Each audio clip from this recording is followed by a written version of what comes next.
Class 10 set number 2 का section B और question number है 25 और 2 नंबर का ये क्वेश्चन है।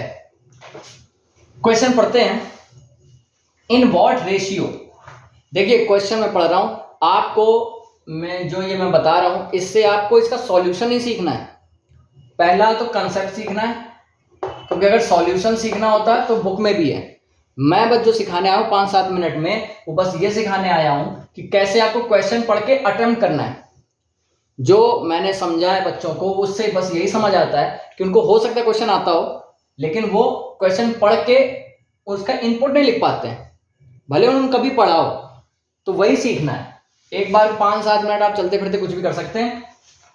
कैसे करना है बस वो देखना है। मैंने इतना पढ़ा केवल व्हाट रेशियो, तो पहले तो इतना पढ़ते ही दिमाग में आया कि हमको रेशियो निकालना है, और रेशियो का क्वेश्चन अब आगे पढ़ेंगे देखना और दिमाग खुलेगा। What ratio is the line segment.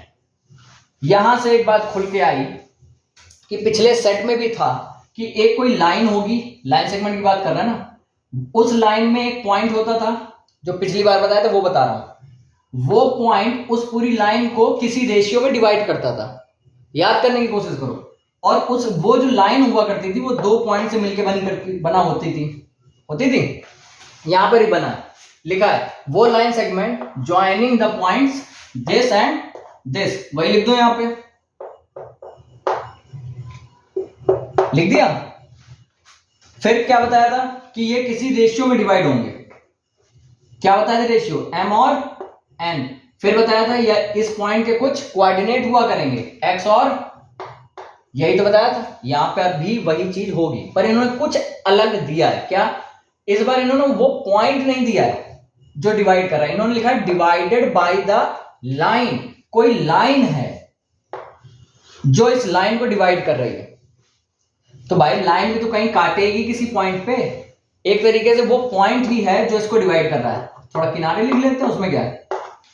इस बार अगर लाइन काट रही तो लाइन के बारे में भी कुछ दिया होगा, दिया है y इक्वल x।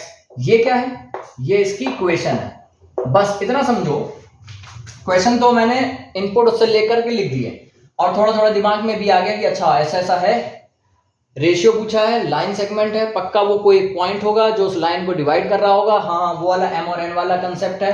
तुरंत ये चीजें तुरंत माइंड में आनी चाहिए। केवल कंसेप्ट से क्वेश्चन हम कर पाएंगे कि नहीं वो बात अलग है। ये कंसेप्ट भी अगर दिमाग में आ गया, फोटो भी बना दिया, नंबर उसके भी मिलते हैं।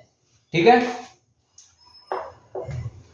मैंने कहा कोई भी लाइन किससे मिलके बनती है, पॉइंट से। मैं यहां खड़ा हो गया, इसके कोऑर्डिनेट होंगे, यहां खड़ा हो गया इसके होंगे, यहां खड़ा हो गया इसके होंगे। और कोऑर्डिनेट भी कैसे होते हैं, X comma Y, X comma Y, X comma Y, यानी 2 लोग होते हैं, एक्स और वाई।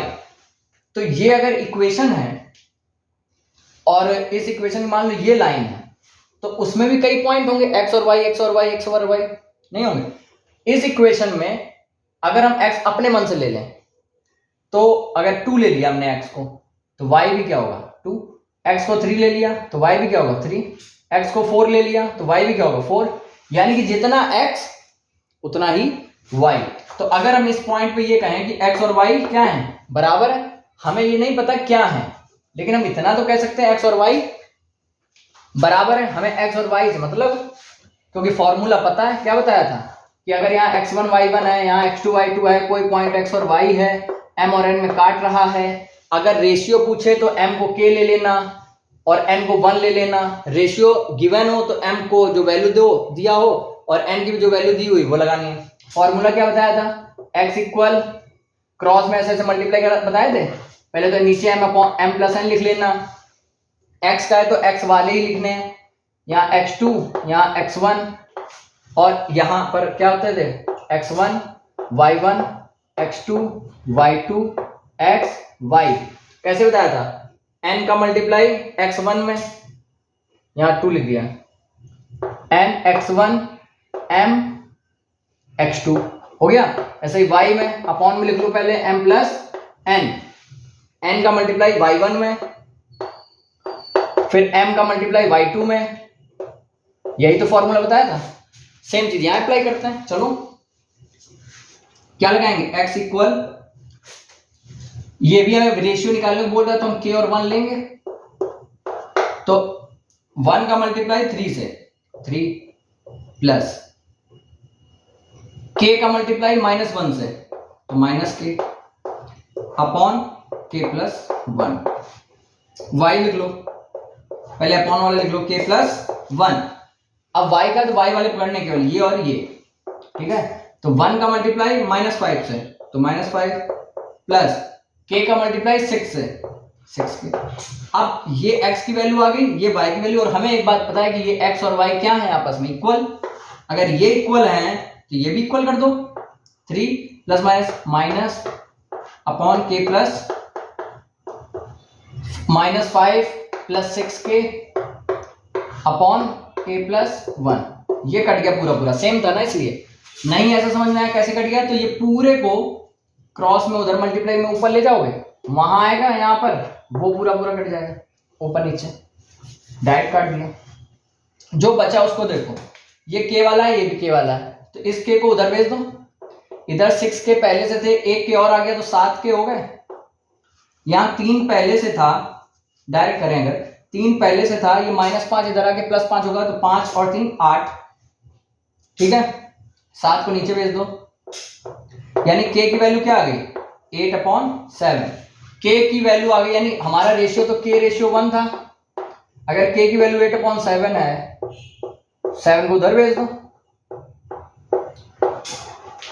वैसे यही दिख जाना चाहिए, हमेशा यही दिख जाता है, वो तो फॉर्मेलिटी ऐसे आप लिखें, ठीक है ना। आपका क्वेश्चन मेन इतना था, आपने ये एक्स्ट्रा कंसेप्ट सीखा। एक्स्ट्रा क्या सीखा आपको सीखना है, और मेन कंसेप्ट ही सीखना। इसमें एक क्वेश्चन और है, अब मैं वो करता हूं, 2 क्वेश्चन